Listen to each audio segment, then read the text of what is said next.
조갑제 TV 시청자 여러분 안녕하십니까. 2019년 5월 7일 오후 4시입니다. 대북 제재는 미국이 하는 게 아니고 유엔 안보리가 하고 있습니다.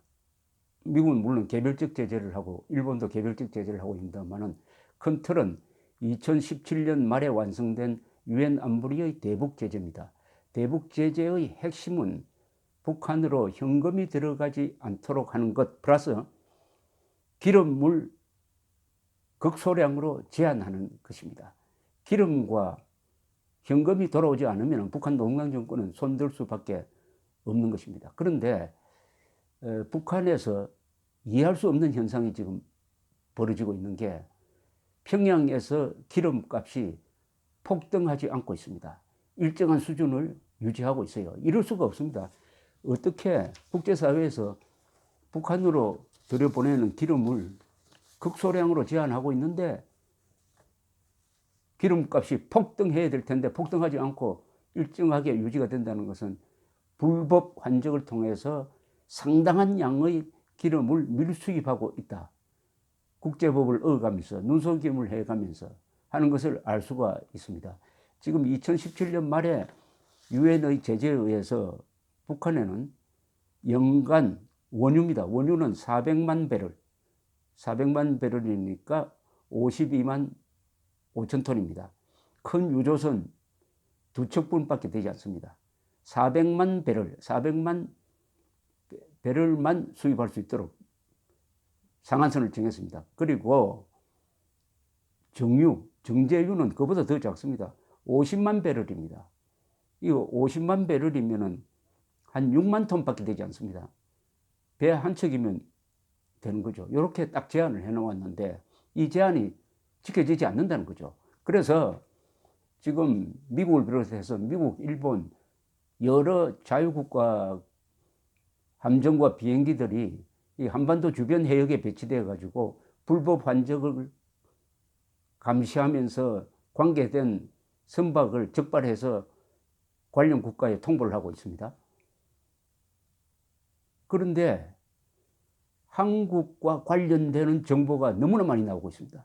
즉 한국 회사가 소유한 배가 한국의 항구에서 한국의 기름을 가지고 공해상으로 나가서 북한 배와 접촉을 해가지고 쉽투쉽 방식으로 북한의 기름을 불법 환적하고 있다는 정보가 유엔 안보리 제재위원회에서 계속 나오고 미국도 계속 이야기하고 VOA 같은 방송도 계속 보도를 하고 있습니다. 그런데 이와 관련해 가지고 단 한 사람도 지금 구속되거나 구속되거나 강력한 처벌을 받거나 우리 정부가 이 진상을 공개한 적이 없습니다. 이상하지 않습니까? 전쟁 중인 나라에 적에 기름을 불법 제공하는 자는 군사적 이적 행위를 저지른 자로 이것은 사형 아니면 무기입니다. 그런데 그런 행위를 하는데 가담하고 있는 회사나 사람이 또는 선박이 한국과 연관된 게 너무나 많다. 그러면 이게 정권이 수사기관을 손을 묶든지 해가지고 이런 불법 석유 환적을 방조하고 있는 것이 아니나 하는 의심이 들 수밖에 없습니다. 의심이 들 수밖에 없어요. 이런 종류의 사건은 과거에 정상적인 이른바 보수 정권이었다면 합동수사본부를 만들어가지고 검찰, 경찰, 기무사, 해경, 관세청이 합동수사본부를 만들어가지고 엄벌을 하죠. 잡히면은 그 선사 그리고 선장을 다 구속 기소해가지고 아마 사형 선고도 나왔을 겁니다. 그런데 어떻게 문재인 정권은 국제사회로부터 이렇게 많은 지적이 있으면서도 본격적인 수사 하나 하지 않고 있느냐? 도대체 공안부 검사가 있느냐?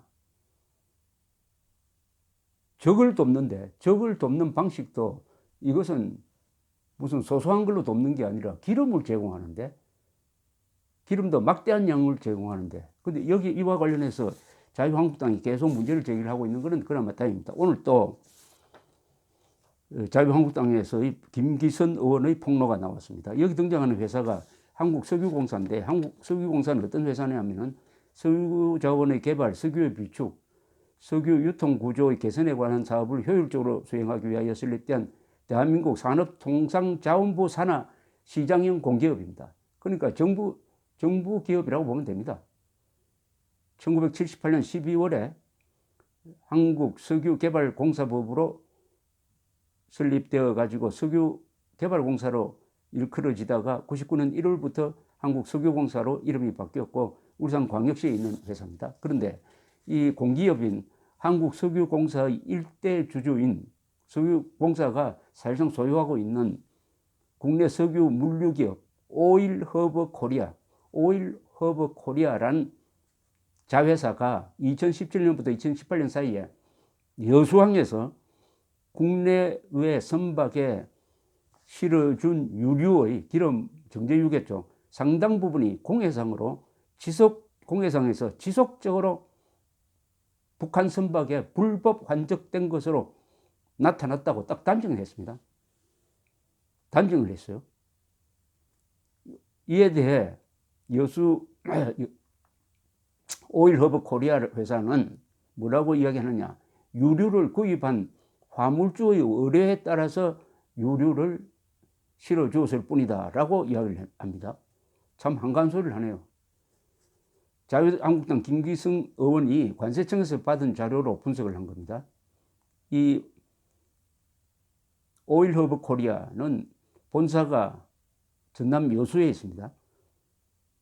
대북 유류 규제 결의안, 유엔 제재안 2375호가 시행된 2017년 9월부터 지난 2월까지 대북 제재 위반 의심 선박 6척에 유류를 공급했는데 그 양이 어마어마합니다. 64만여 톤, 100여 차례에 걸쳐서 64만여 톤을 적재했답니다. 자, 이걸 한번 따져봅시다. 64만여 톤이면은 어느 정도 양이냐 하면은 유엔이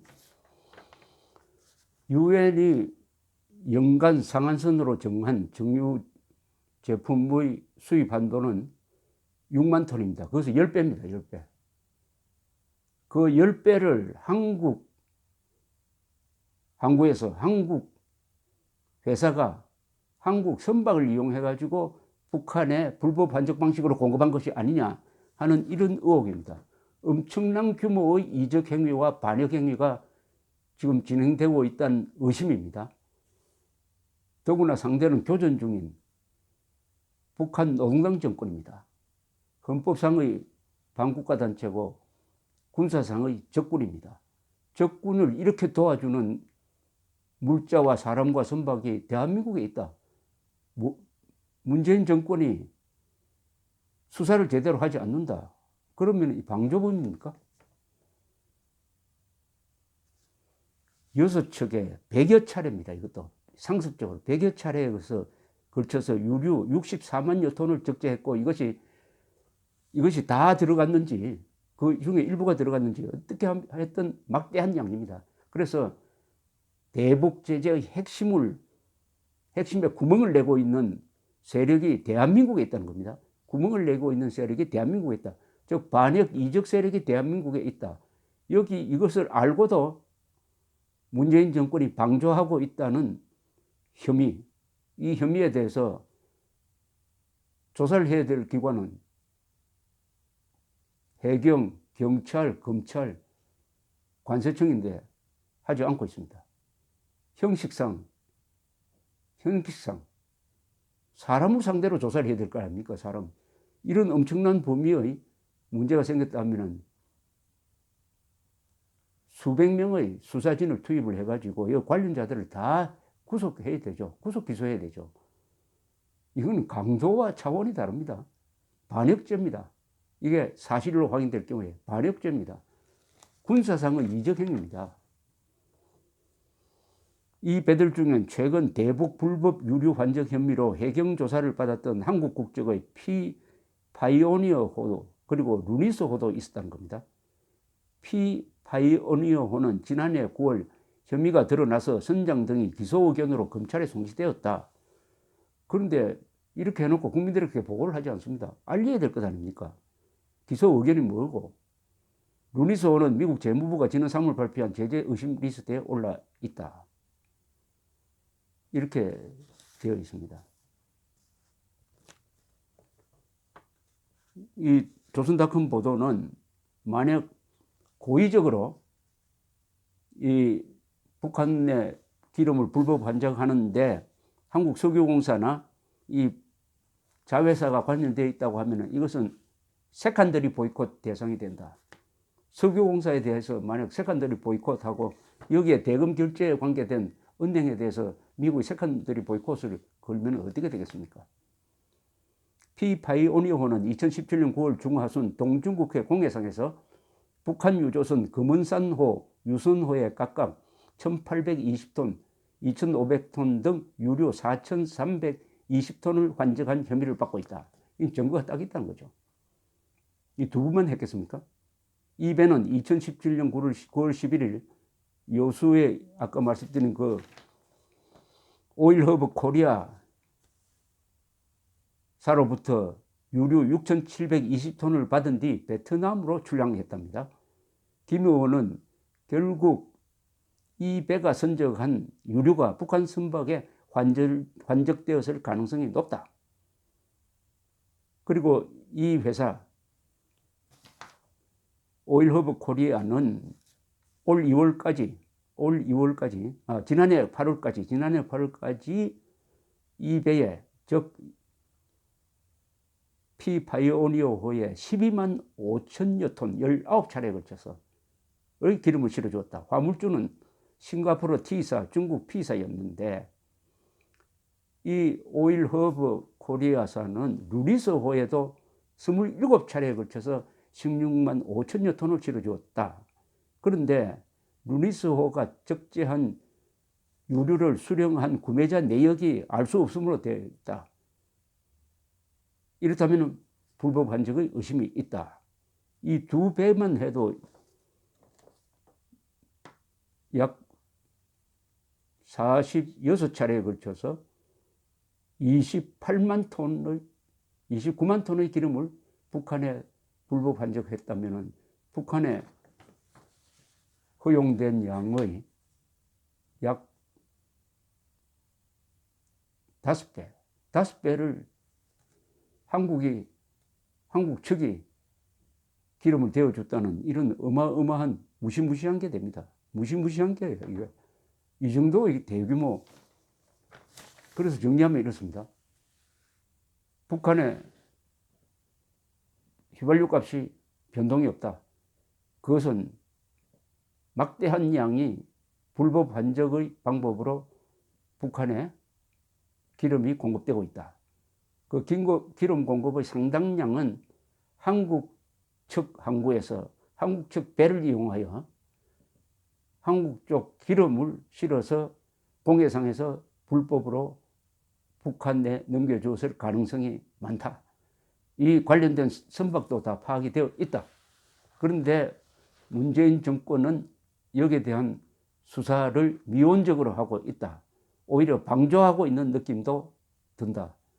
그렇다면 이것은 전쟁 중인, 더구나 핵을 개발해서 우리를 치려고 하는 이 전쟁 중인 적군을 도와주는 군사적 이적 행위가, 국가 반역 행위가 광범위하게 진행되고 있는데 정권의 비호를 받고 있을 가능성을 배제할 수 없다.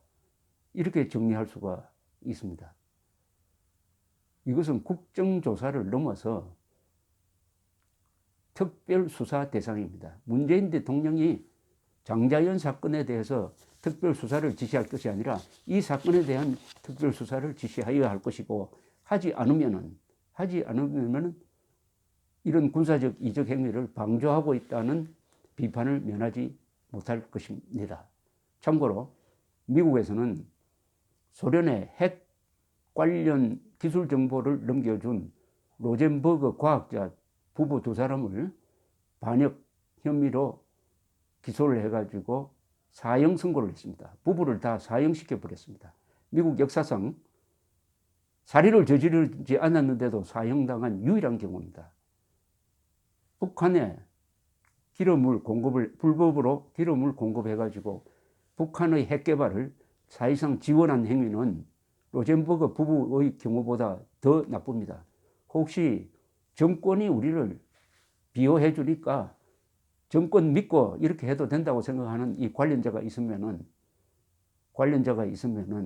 정신 차려야 합니다. 정권이 반역 행위를 비호하는 것도 시간대가 있습니다. 이 정권은 임기가 있습니다. 국민은 임기가 없어요. 헌법도 임기가 없습니다. 대한민국이 망하지 않는 한 지금 이런 행위를 하고 있는 자가 있다면은 반드시 응징을 받을 것이고 사형 집행될지 모릅니다. 목숨을 소중하게 여겨야 합니다. 감사합니다.